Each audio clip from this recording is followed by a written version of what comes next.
Hey everybody, welcome to the Hamakua Homestead and welcome back to my kitchen. Today we are going to be making stuffed bell peppers. There are a bajillion different ways that you could make this. I looked up a few different recipes, kind of took from two different ones that I was watching on YouTube. So I'm starting out with 4 large green bell peppers. So I decided that I was going to cut them in half, so I have 8 halves. But I wanted to show you one thing. When you do them in halves, you definitely want to leave the shoulders on, because if you take the shoulders off, then your stuffing is going to come out the side. So don't do it like this. Do it like this. But the shoulders that I did cut off of the 2 peppers, I diced them, and we're going to put that into our stuffing along with our onions. And that is actually the first step that we are going to start with, is we're going to go ahead and get our onions and our bell peppers sauteed on a medium heat. And I'm going to start with a little bit of avocado oil.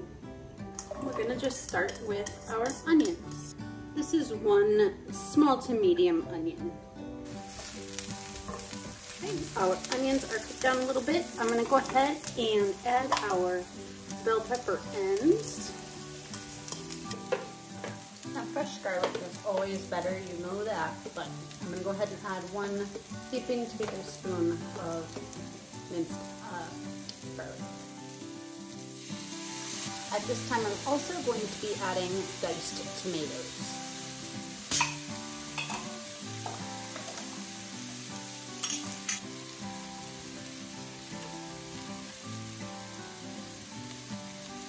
I've never had this happen. The seal came right off the band. Let me know if you guys have ever had this happen before. I'll try the other jar.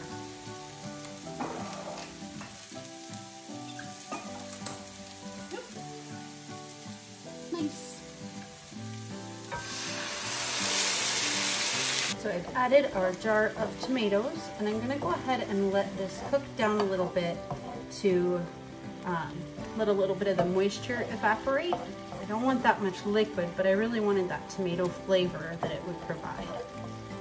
So I've got this turned down to a low. I'm going to go ahead and brown our meat while we're waiting. This is 1 pound of ground beef.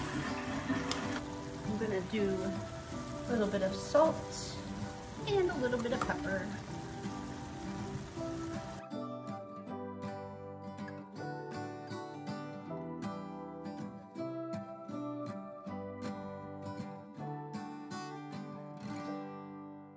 Now that our beef is browned, our tomatoes, onions, and bell peppers are sauteed pretty thoroughly.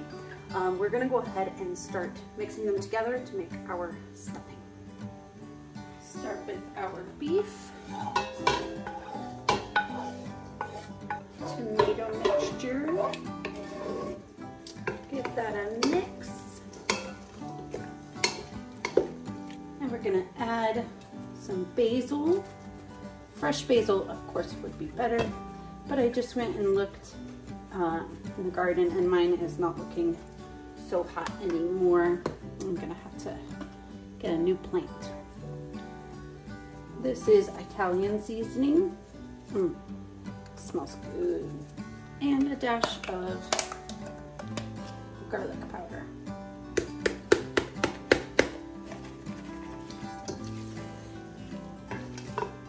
I want to give this a taste to see if I need to add any more salt or anything.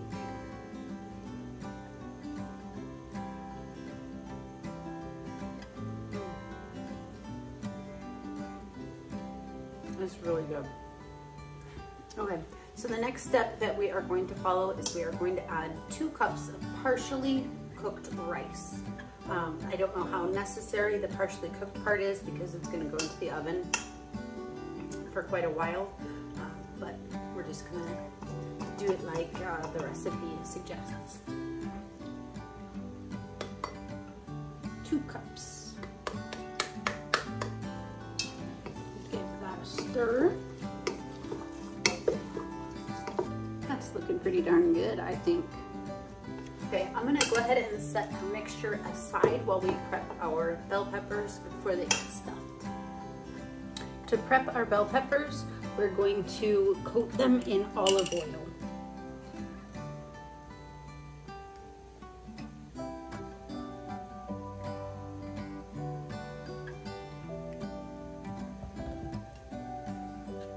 I'm gonna do that inside and on the outside.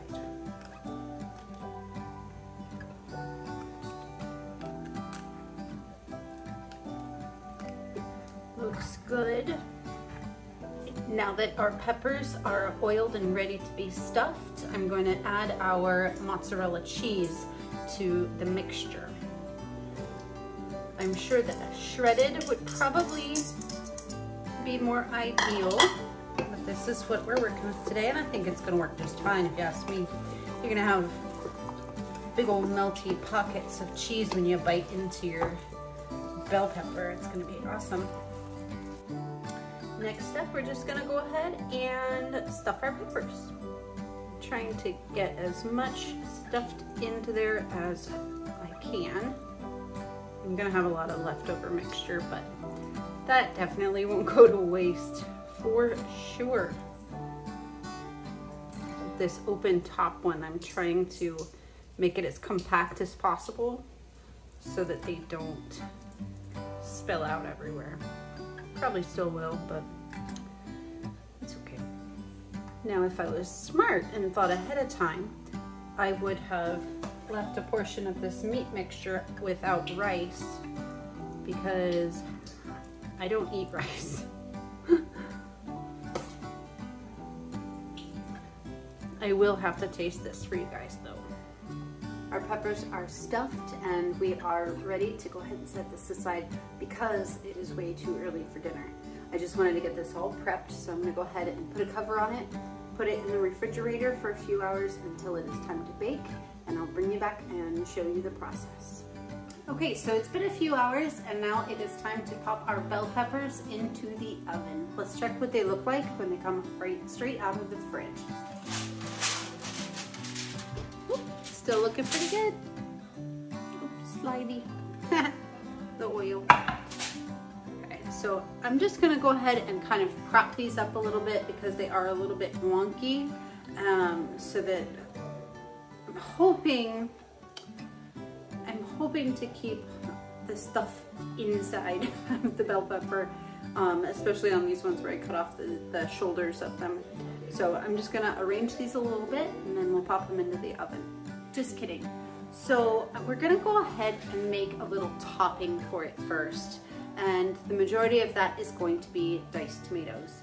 I used my last can of homegrown, home canned tomatoes to put inside of our mixture. So I gotta use the Costco ones, but that's okay.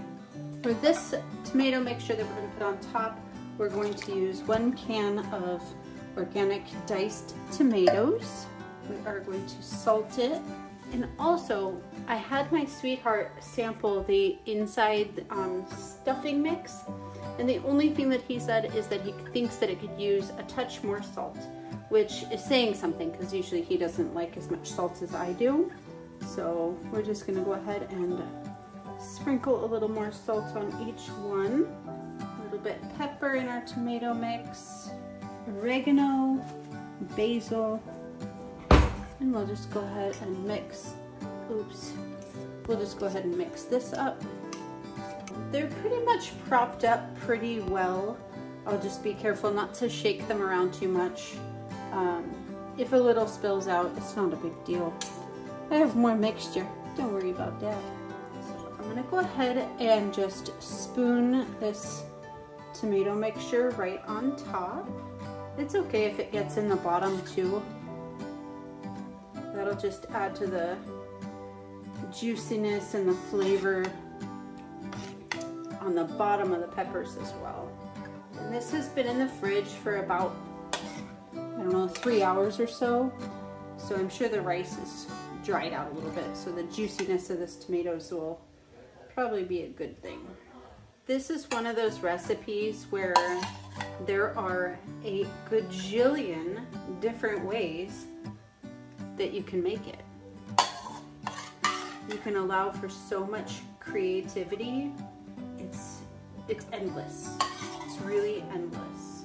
So we put our tomato mixture on top. We're gonna go ahead and put it in an oven that is 375 degrees, covered with tin foil for the first half an hour. And then we're gonna uncover it after that. All right, and it's time for the next step, you guys. It's been a little bit more than half an hour. Feeding the sheep and everybody. Ooh, look at that. Look at that. That looks good. Okay, so now, ooh, somebody stole pieces of cheese. We're gonna go ahead and put some mozzarella right on top of each one. Somebody stole some. Hold on. Okay. Oh, better.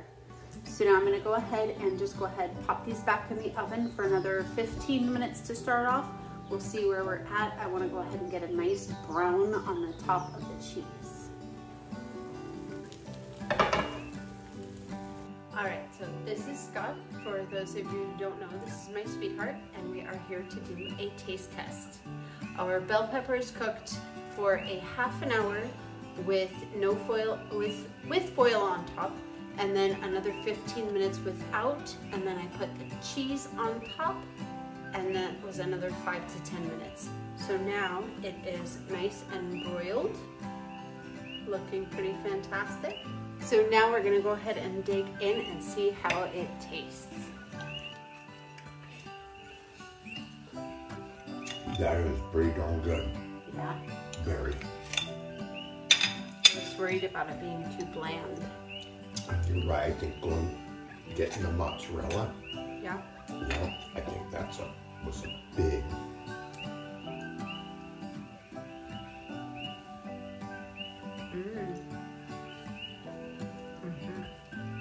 What kind of meat was that?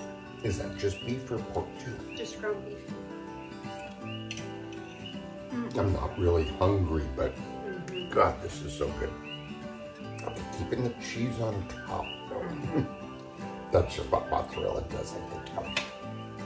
I think that's key for the flavor though. That charred, the broiled. Yeah. And I think mozzarella would, because so much than cheddar would if we did just with cheddar. Yeah. I thought about going the lazy way and doing that, but no, I'm glad we didn't. That's pretty damn good.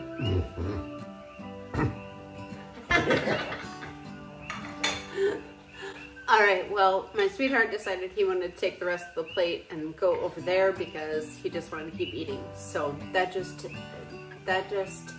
explains how much you guys should go ahead and try to make this recipe. It is delicious.